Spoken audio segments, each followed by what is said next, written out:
How to check hidden replies Twitter mobile.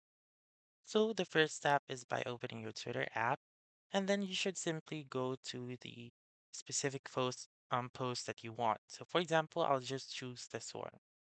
Before you have that option right here, but on the latest update, you may click on this three dots found on the upper right corner of that post, and then click on View Hidden Replies right here. So as you can see right here, there's nothing to see here yet.